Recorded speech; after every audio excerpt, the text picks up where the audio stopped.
تو یہ جو عذاب ہے حتی یاتی اللہ بامرہ، یہ وہ عذاب نہیں ہے پتھر برسنے لگ جائیں، زلزلہ آئے اور زمین الٹ دی جائے، وہ اجتماعی عذاب نہیں ہے، اس امت پہ آنا بھی نہیں۔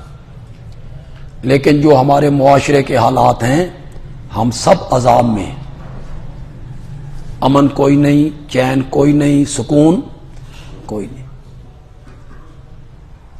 سفر محفوظ نہیں۔ کچھ مدت کے بعد ہو سکتا ہے آپ اپنی بہنوں کے ساتھ، بیٹیوں کے ساتھ بسوں میں سفر بھی نہ کر سکیں۔ کئی واقعات ہو چکے، بسوں کو روکا، لوگوں کو اتارا، مال لوٹا، اور وہ جو خواتین تھیں ان کو قریبی کھیتوں میں علاج کے بدفعلی کی۔ عذاب ہے نا۔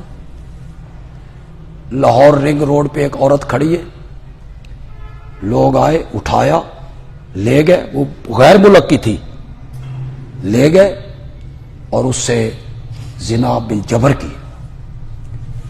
ڈاکو آتے ہیں، گھر میں مال لوٹتے ہیں اور عورتوں کی عزتیں لوٹتے ہیں۔ یہ عذاب ہے نا۔ اور کس کا نام عذاب ہوتا ہے؟ چین، سکون، ہر چیز برباد ہو گئی ہے ملک۔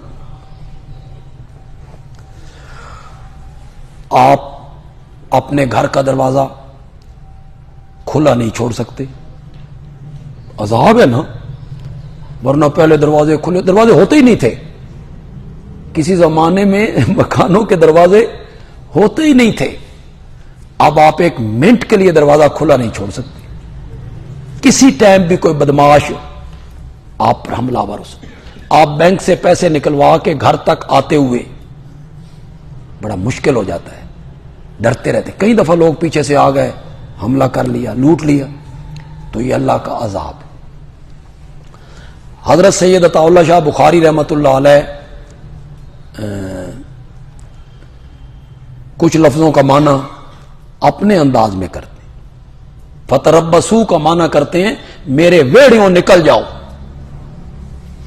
اگر تمہیں یہ چیزیں اللہ، رسول، دین، جہاد سے زیادہ پیاری ہیں نا، میرے ویڑیوں نکل جاؤ، مجھے ایسے لوگوں کی کوئی ضرورت نہیں۔ لقد نصرکم اللہ فی مواطن کثیرہ، بشارت ہے جی۔ ما قبل سے کیا تعلق ہے؟ رشتہ داری، برادری کو قربان کر کے دین کو مقدم سمجھو۔ مدد دینا تو کام اللہ کا ہے۔ دیکھا نہیں حنین میں کیسے مدد کی تھی؟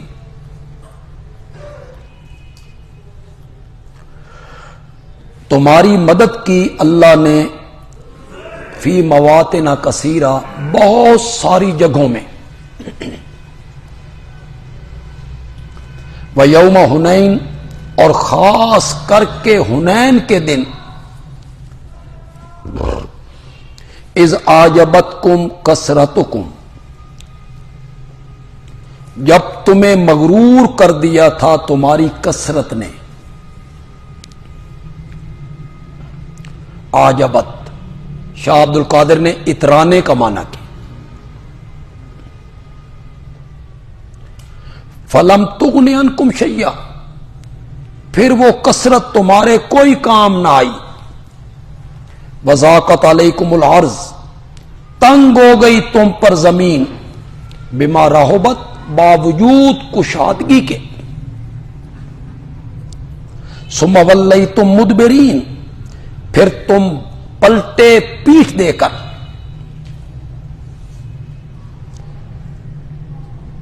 ثم انزل اللہ سکینتہ علی رسولہ، پھر اللہ نے اپنی طرف سے تسکین نازل کی رسول پر بھی اور مومنوں پر بھی۔ وانزل جنودا، اور اس نے اتارے لشکر، لم تروہا، جن کو تم نے نہیں دیکھا، فرشتے۔ وعذب الذین کفروا، اور اس نے عذاب دیا کافروں کو. ذالک جزاء الکافرین، یہی سزا ہے کافروں کی. مکے سے طائف جائیں تو راستے میں حنین کی وادی آتی. فتح مکہ کے بعد آپ نے حنین کی طرف پیش قدمی کی. وہاں دو قبیلے تھے، حوازن اور ثقیف.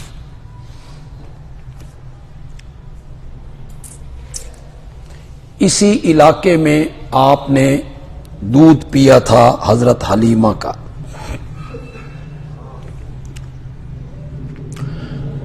مسلمانوں کی تعداد تھی 12,000 اور مشرکین صرف 4,000.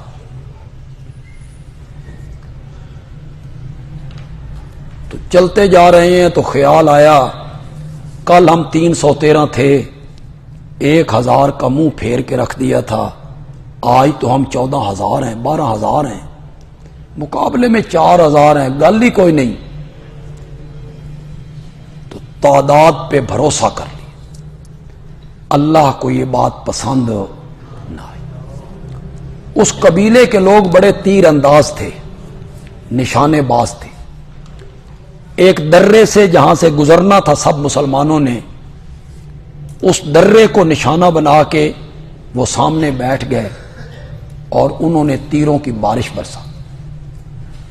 ان کی تلواریں نیاموں میں ہیں، تیر ترکش میں ہیں. یہ تو ابھی جا رہے ہیں کہ میدان جنگ تو آگے ہے. ان کے پاؤں اکھڑ گئے اور لگے بھاگنے. نبی اکرم صلی اللہ علیہ وسلم سفید رنگ کے خچر پہ سوار تھے. آپ نے خچر کا رخ اسی طرف موڑ دیا جس طرف سے تیر آ رہے تھے. انا النبی لا کذب انا ابن عبد المطلب، میں نبی ہوں، کوئی جھوٹا نہیں ہوں، میں عبد المطلب کا بیٹا ہوں. پھر آپ نے صحابہ کو آواز لگائی، صحابہ اکٹھے ہوئے. نبی پاک کے گھوڑے کی رکاب آپ کے چچا حضرت عباس نے تھامی ہوئی تھی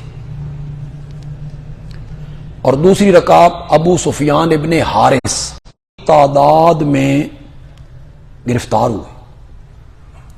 عورتیں، بچے، جن میں 6,000 عورتیں تھیں جن کو گرفتار کیا گیا اور یہ لونڈیاں بنا لیا جانا.